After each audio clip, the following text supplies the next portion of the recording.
We've never had more ways to be entertained, and somehow we've never felt more bored. I think somewhere along the way we started confusing stimulation with experience. We started scrolling, it felt busy, but in reality, it doesn't feel like anything. Now, the term adventure biking might feel like a big ask. It sounds expensive, complicated, like something you have to train for. Like you need to quit your job and buy a $20,000 motorcycle and disappear into South America. But sometimes adventure is just turning left when you'd normally go right.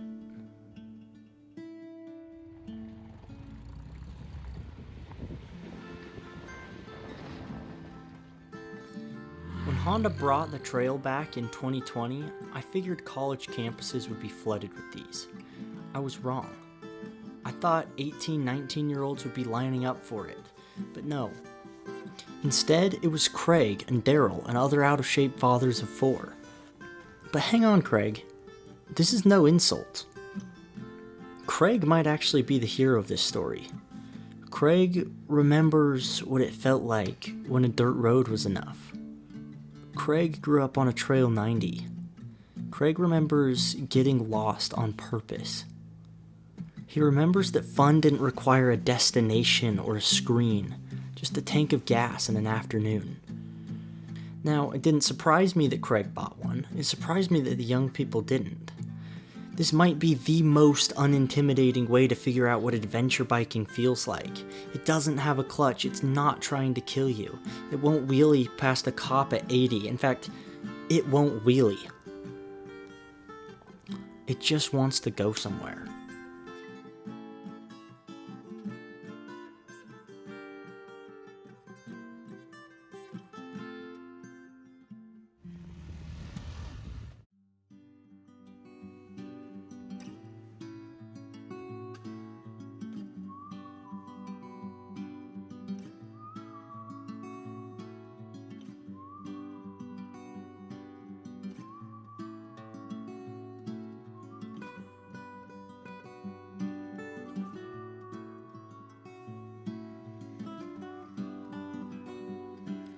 So maybe that's the point.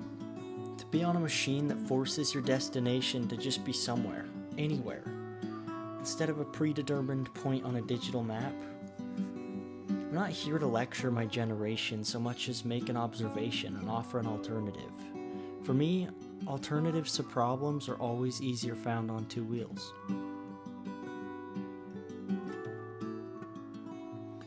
There's more out there than you realize. Even though it feels like you can see the whole world from your phone, you won't remember it the same way. And I think the way you remember an event is what really matters, because memory is the final piece of an experience.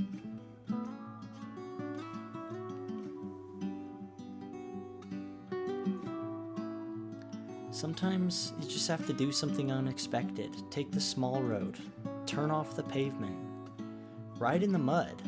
Ride the thing that looks too simple to matter.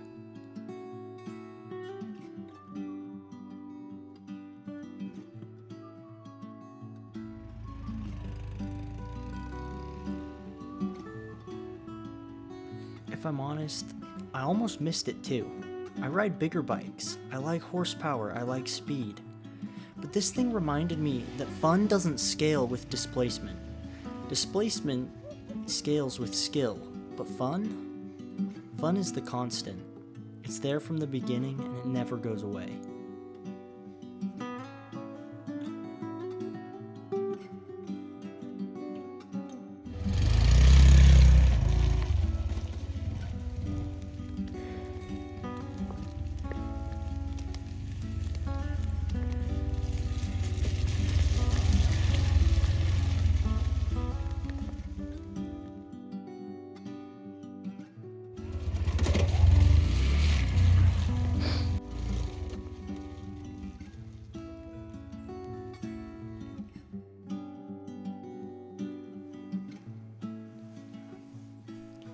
I don't think I'll ever forget this ride, and not just because I had to stop and pick up the camera 10,000 times.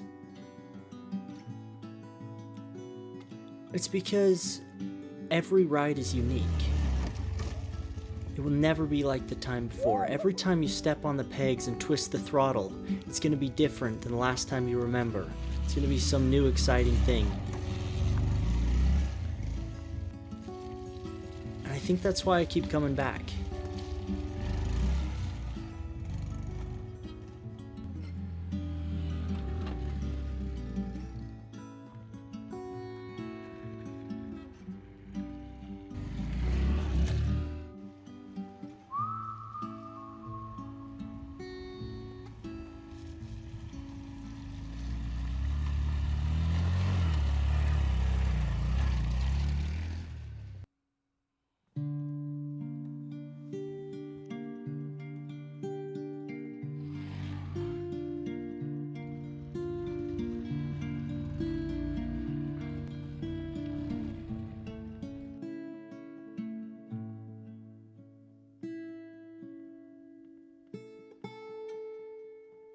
So, the rugged mountain roads and perfect views and wild landscapes, they're not for lucky YouTubers or people with excess money. It's for anyone with a couple extra feet of space in the garage and an hour and a half after work.